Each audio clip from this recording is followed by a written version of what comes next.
সময় 365 পর্দায় আপনাদের সকলকে স্বাগত। আপনাদের সঙ্গে রয়েছে আমি মঞ্জিমা। এরই মধ্যে কিন্তু 26-এর হাই ভোল্টেজ বিধানসভা নির্বাচনের দামামা বেজে গেছে, যার জন্য বিভিন্ন রাজনৈতিক দলগুলির মধ্যে কিন্তু প্রস্তুতি তুঙ্গে। এমনকি রাজ্যের শাসক দলের প্রার্থীরা এরই মধ্যে কিন্তু প্রচারে নেমে পড়েছে। সেরকমই আমরা এসে পৌঁছেছি পান্ডুয়াতে। পান্ডুয়া বিধানসভা কেন্দ্রের প্রবীণ প্রার্থী এরই মধ্যে প্রচারে নেমে পড়েছে, কখনো হুট খোলা গাড়িতে, আবার কখনো জনসংযোগের মাধ্যমে প্রচার সারছেন। সঙ্গে রয়েছেন হুগলির দাপুটে নেতা সঞ্জয় ঘোষ। সেই ছবি আপনাদের সামনে তুলে ধরব।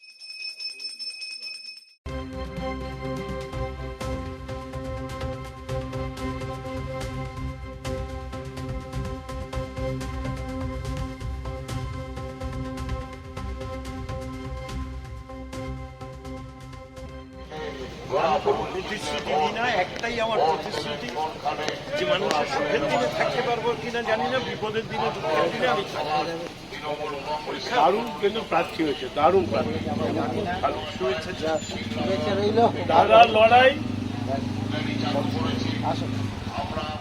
করে পাঠিয়েছে। মমতা দি যদি জিততে পারেন, লক্ষ্মীর ভান্ডার সারা জীবন চালু থাকবে। আর মমতা দি যদি জিততে না পারে, এরা লক্ষ্মীর ভান্ডার তার জন্য মমতা ব্যানার্জিকে চায়, তার জন্য জোড়া ফুলকে চায়। জয় বাংলা, জয় বাংলা। মমতা ব্যানার্জি জিন্দাবাদ, সমীর দা জিন্দাবাদ। তাহলে দাদাকে বিশাল ভোটে জেতাবেন তো? আজকে সারাদিন ধরে ভোট প্রচারে কিরকম মানুষের সাড়া দিল? খুব ভালো, আমাদের প্রার্থীও খুব ভালো হয়েছেন এবং সারাও খুব ভালো হয়েছে এখানে, এবং প্রার্থীকে পেয়ে তারা খুব খুশি।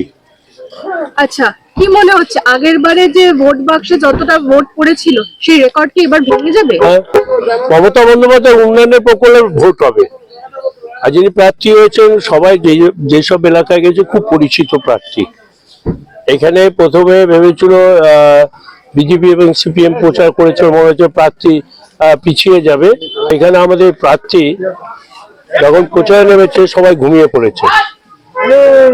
মমতা বন্দ্যোপাধ্যায় উন্নয়নের ভোট হবে, অভিষেক বন্দ্যোপাধ্যায় সংগঠনের ভোট হবে। আচ্ছা, দলীয় কর্মীদের উদ্দেশ্যে কি বলবো? দলীয় কর্মীরা দারুণ উৎসাহের মাধ্যমে কাজ করছে, বিশাল ভোট হচ্ছে। হুগলির 18টা বিধানসভা কেন্দ্রে কিরকম ফল হবে তৃণমূলে, কি মনে হয়? এবং খুব ভালো ফল হবে। সারা বাংলা জুড়ে মমতা বন্দ্যোপাধ্যায় 250টা সিট নিয়ে তৃণমূল কংগ্রেসের চতুর্থবারে ক্ষমতায় আসবে। যতই নোংরামি করুক, যতই গুন্ডামি করুক, যতই সিআরপিএফ আনুক, জিআরপি আনুক, ওদের কেন্দ্রীয় বাহিনী যতই আনুক, বাংলার মানুষ, বাংলার এই যে এসআইআর নাম করে ভোটে বাদ দেওয়া যতই মানুষ আসুক, বাদ করুক, নোংরামি করুক, মমতা বন্দ্যোপাধ্যায়ের উন্নয়ন আর অভিষেক বন্দ্যোপাধ্যায়ের লড়াই। এখানে বিরোধী বলে এখানে কিছুই নেই। ঘোষ খ্যামটা নাচ নাচছে, আর এও খ্যামটায় নামছে, আর একটা তো পাগল আছে শুভেন্দু। এদিকে তো ওদের যে পরবর্তীকে মুখ্যমন্ত্রী হবে কেউ ঠিক করতে পেরেছে কি, কেউ বলতে পেরেছে কি? আমাদের মুখ্যমন্ত্রী আমরা বলে দিতে পারবো যে আমাদের মাননীয় মুখ্যমন্ত্রী মমতা বন্দ্যোপাধ্যায় চতুর্থবারে হবে। ওদের কে মুখ্যমন্ত্রী হবে? বিরোধী বলে আমি কিছু মনে করি না, আমার এলাকায় বিরোধী নেই। ওই দেওয়াল বা ঝান্ডা লাগানো ওদের কাজ এটা, কিন্তু ওদের সঙ্গে লোক নেই, জন নেই, ফাঁকা টোটো অটো ঘুরছে ওদের সঙ্গে। আর পান্ডুয়ায় বিজেপির জামানত জব্দ হয়ে যাবে, এটুকু বলে। সারাদিন ধরে প্রচার করছে, মানুষ কতটা স্বতঃস্ফূর্তভাবে সাড়া দিচ্ছে, কি মনে হয়? আপনারাও তো সকাল থেকে এই রৌদ্রের মধ্যে, এই প্রচন্ড গরমে, আপনারাও তো আমি লক্ষ্য রাখছি সারা সফরটা আপনারাও সফর সঙ্গী আমার। আপনারা কি দেখছেন? মানুষের স্বতঃস্ফূর্ততা এবং প্রধানত মহিলাদের যে বেরিয়ে এসে স্বতঃস্ফূর্তভাবে ইন্টারাকশন করছে, কথোপকথন করছে, এটা একটা বিশেষ বার্তা বহন করে। রাজনীতিতে আমার দীর্ঘদিনের অভিজ্ঞতা, ভোটের রাজনীতি, তার পরিপ্রেক্ষিতে বলতে পারি যে তো স্পষ্ট ইঙ্গিত যে মহিলাদের রায় মানুষের রায়, আম জনতার রায় মমতা বন্দ্যোপাধ্যায়ের পক্ষে। তৃণমূল কংগ্রেস শুধু পান্ডুয়া নয়, এটা যে শুধু পান্ডুয়ায় হবে তা নয়, কিন্তু এটা কোনো বিচ্ছিন্ন বা বিক্ষিপ্ত ঘটনা নয়, সর্বত্র এক ঢেউ আপনি দেখতে পাবেন।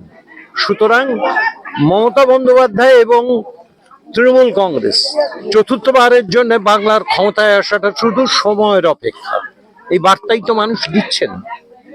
মানুষের যে স্বতঃস্ফূর্ত সাড়া, দেখুন গণতন্ত্রের শেষ কথা আইন বলে না, আদালত বলে না, কোনো এসআইআর বলে না, জ্ঞানেশ কুমাররা বলে না, রাজনৈতিক নেতৃবৃন্দ বলে না, শেষ কথা বলে মানুষ।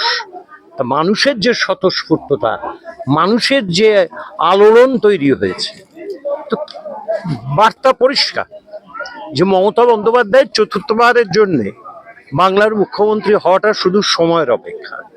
আপনি কি কি প্রতিশ্রুতি নিয়ে মানুষের কাছে যাচ্ছেন? আমার কোনো প্রতিশ্রুতি নেই। দেখুন, নরেন্দ্র মোদী ভারতবর্ষের প্রধানমন্ত্রী হওয়ার আগে 2014 সালে যে প্রতিশ্রুতি দিয়েছিলেন, বছরে 2 কোটি বেকারের চাকরি, 15 লক্ষ টাকা করে ব্যাংক অ্যাকাউন্টে যাবে। সুতরাং মানুষে আজকে প্রতিশ্রুতির মানেটা বদলে গেছে।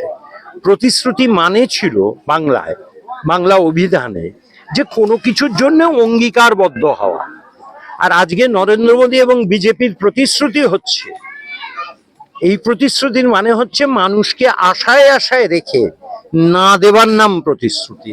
শুধু ভোটের সময় আশা জাগাবো, তারপরে ভোভা, তার নাম বিজেপির প্রতিশ্রুতি। মমতা বন্দ্যোপাধ্যায়ের প্রতিশ্রুতি তা নয়। সুতরাং আমার পান্ডুয়ার মানুষের কাছে একটাই প্রতিশ্রুতি, অন্য কোনো প্রতিশ্রুতি আমার নেই। আমি যদি নির্বাচিত হতে পারি, আপনাদের আশীর্বাদ যদি পাই মমতা বন্দ্যোপাধ্যায়, অভিষেক বন্দ্যোপাধ্যায়ের প্রার্থী হিসেবে, আগামী দিনে, আগামী 5 বছর আপনারা সুখের দিনে আমায় পাবেন কিনা জানি না, আপনাদের বিপদের দিনে, দুঃখের দিনে সমীর চক্রবর্তী আপনাদের পাশে থাকবে, এই একটাই প্রতিশ্রুতি। আচ্ছা, প্রচারে দলীয় কর্মীদের গুরুত্ব কতটা? দেখুন, একটা কথা বলছি, কংগ্রেসের জন্মলগ্ন থেকে তৃণমূল তো কংগ্রেসেরই অংশ, মমতা বন্দ্যোপাধ্যায় বলে, এটা তো আমার কথা নয়। তা নেতাজি সুভাষচন্দ্র বসু, মহাত্মা গান্ধীর লড়াই কি ছিল না? তো তৃণমূলেও কিছু কিছু মান অভিমান আছে, আমি এটাকে গোষ্ঠীদ্বন্দ্ব হিসেবে চিহ্নিত করব না। মান অভিমানটা কাটিয়ে নিতে হবে, এবং সেখানে আমি অভিভাবকের ভূমিকায় এসেছি। যেমন কারোর যদি পরিবারের 4টে সন্তান থাকে, 4টেই তার সন্তান, সে চাইবে 4 জনকে নিয়ে চলতে, এটাই তো নিয়ম, সেটাই তো হয়। সংসার থেকে শুরু করুন, বৃহত্তর রাজনীতি হচ্ছে বৃহত্তর সংসারের একটা রূপ। সুতরাং আপনার সংসার, আমার সংসার, তাদের সংসারে কি নিজেদের মধ্যে মতবিরোধ নেই? একটা কথা এখানে আমি পরিষ্কারভাবে বলেছি, যে সেটা হচ্ছে যে মতভেদ আছে কিন্তু মনান্তর নেই, মতান্তর আছে। সবাই মমতা বন্দ্যোপাধ্যায় জিন্দাবাদ বলছেন, অভিষেক বন্দ্যোপাধ্যায় জিন্দাবাদ বলছেন, তৃণমূল কংগ্রেস জিন্দাবাদ বলছেন, তাহলে মনান্তরের কোনো প্রশ্ন নেই। নীতি, আদর্শ, নেতা, নেতৃত্বে তারা সুনির্দিষ্ট জায়গায় আছে, একজনই তাদের নেত্রী, একজনই তাদের নেতা। তাহলে বাদবাকিটা পথ চলতে চলতে কিছু কিছু জায়গায় নিজেদের মধ্যে ভুল বোঝাবুঝি হয়, সেটা আপনা আপনি কাটে।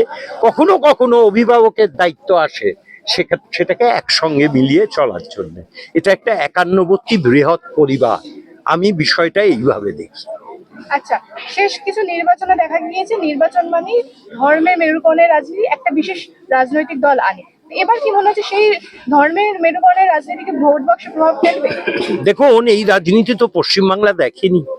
2019 সাল থেকে এই রাজনীতিটা দেখতে আরম্ভ করলো। আমি সোজাসুজি বলছি, হিন্দু মুসলিমের মধ্যে সমাজকে বিভাজন, আবার সেখানেই থেমে থাকছে না। হিন্দুদের মধ্যে যারা প্রান্তিক মানুষ, প্রধানত যারা schedule caste, schedule tribe, Matua সম্প্রদায়ের মানুষ, রাজবংশী মানুষ, তাদেরকেও দূরে ঠেলে দেওয়া হচ্ছে। তার জন্যেই শুধু ধর্মে কাজ হচ্ছে না। রাম মন্দির কি বলছেন, আর নরেন্দ্র মোদী, অমিত শাহ বাংলায় এসে কিন্তু মা কালীকে কোলে তুলে নিয়েছে।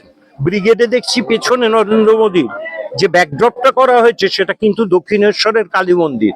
তাহলে বলুন, 2019, 2021, 2024-এ ভুল রাজনীতি হয়েছে পশ্চিমবাংলায়। তাহলে রামচন্দ্রকে ব্যবহার করে নির্বাচনী বৈতরণী পার হওয়া যায়নি।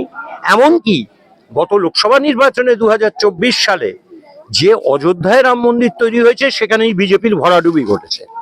উত্তরপ্রদেশের আসন সংখ্যা যদি দেখেন, 2019 সালে বিজেপি 73টা আসনে নির্বাচিত হয়েছিল, গত নির্বাচনে নেমে এসছে 31। অবাধে তাদের নাম কেটে নির্বাচনে বৈতরণী বিজেপি পার হতে চাইছে, হবে না। তাতে কিন্তু আমি গ্রামগঞ্জে ঘুরছি, মানুষ বলছে, আপনারাও তো ঘুরছেন, আপনারা জিজ্ঞেস করুন, যে ভোটার তালিকায় আপনার নাম কে বাদ দিয়েছে? কেউ বলছে না গণেশ কুমার, বলছে বিজেপি। কেন? মানুষ ধরে ফেলেছে। কিছু মানুষকে কিছু দিনের জন্য বোকা বানানো সম্ভব, সব মানুষকে চিরদিনের জন্য বোকা বানানো সম্ভব নয়। ইংরেজিতে একটা সুন্দর প্রবাদ আছে, you can make some people fool for some time but not all people for all time. আচ্ছা, পান্ডুয়াতে শক্তিশালী বিরোধী হিসেবে কাকে দেখছেন? আমি কাউকেই খুঁজে পাচ্ছি। ওরা দেয়ালে আছে, দু চারটে পতাকায় আছে। মানুষের মনের দেওয়ালে মমতা বন্দ্যোপাধ্যায়, অভিষেক বন্দ্যোপাধ্যায়, তৃণমূল কংগ্রেস আছে, অন্য কেউ। এসআইআর প্রক্রিয়া যেটা চলছিল, অনেকের ক্ষেত্রে ফ্যামিলির নাম আছে কিন্তু ফ্যামিলিতে থাকাকালীন অনেকের নাম নেই।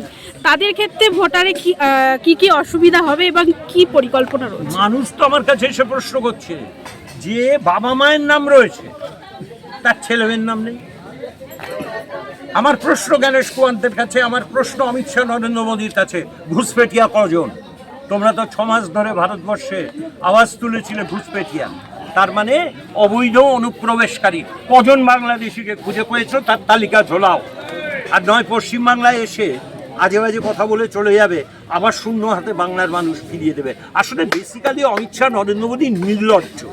শুনুন, যে মানুষের এক কান কাটা হয় তারা লজ্জায় জঙ্গলের পথ ধরে যায়, আর যে বেটাদের দোকানই কাটা তারা সোজাসুজি রাস্তা দিয়ে বিদ্যর্পে মুখ ফুলিয়ে চলতে থাকে। এগুলো হচ্ছে দোকান কাটা, নির্লজ্জ। লজ্জা হয় যে ভারতবর্ষের প্রধানমন্ত্রী এরকম একজন মিথ্যাবাদী স্বৈরাচারী ভারতবর্ষের প্রধানমন্ত্রী হয়েছেন, যিনি ভারতবর্ষের নাগরিককে অবৈধ করে দিচ্ছেন এবং পরবর্তীকালে বাংলাদেশে ড্রাইভ আউট করে দেওয়ার পরিকল্পনা তৈরি হচ্ছে, বা আসামের মতো ডিটেনশন ক্যাম্প। তাই কি যারা বাদ হয়ে যাচ্ছে তারা তো নাগরিক থাকবে না? একটা কথা বলে দিচ্ছি, যাদের কেউ নেই তাদের দিদি আছে, এটা পরিষ্কার বলছি। এখানে নরেন্দ্র মোদীও নেই, অমিত শাহও নেই, কোনো দাদা নেই, একজনই আছে বাংলায়, তিনি দিদি। আবার হোঁচটকে মুখ ফুবড়ে করবে। 4 তারিখে মে মাসে শুধু ফলাফলটা বেরোতে দিন। দাদা, একটা জল্পনা শোনা যাচ্ছে যে রাষ্ট্রপতি শাসন হতে পারে, সেই বিষয়ে কি বলবেন? দেখুন, এই তো আমি হাফ প্যান্ট পরা থেকে শুনছি বিজেপি নাকি রাষ্ট্রপতি শাসন করবে।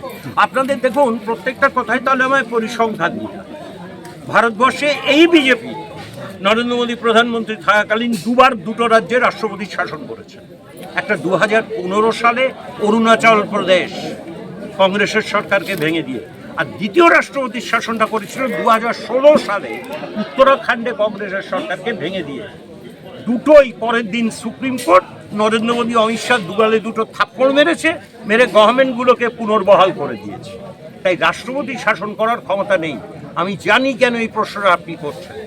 এই প্রশ্নটা আপনি করছেন হঠাৎ, সারা ভারতবর্ষে 52 সাল থেকে তো নির্বাচন শুরু হয়েছে।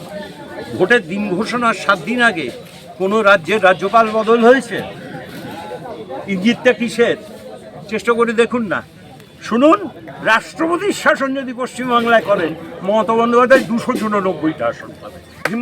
এখন শুনতে পেলেন সেই প্রার্থী এবং পান্ডুয়ার দাপুটে নেতা সঞ্জয় ঘোষের মন্তব্য। তারা কিন্তু জয়ের বিষয়ে কার্যত 100% আশাবাদী। পাশাপাশি তারা বিরোধীদের কোনো রকমেরই সুচাগ্রে জমি ছাড়তে রাজি নয়। তবে ভোট বাক্সে কি ফলাফল হয় তার জন্য আমার আপনার সকলের নজর থাকবে 4 তারিখ। এরকম বিভিন্ন নিউজের জন্য অবশ্যই চোখ রাখুন সময় 365 পর্দায়, কারণ সময় কথা বলে। ক্যামেরায় রিয়া সরকারের সঙ্গে মঞ্জিমা কুন্ডুর রিপোর্ট, হুগলি।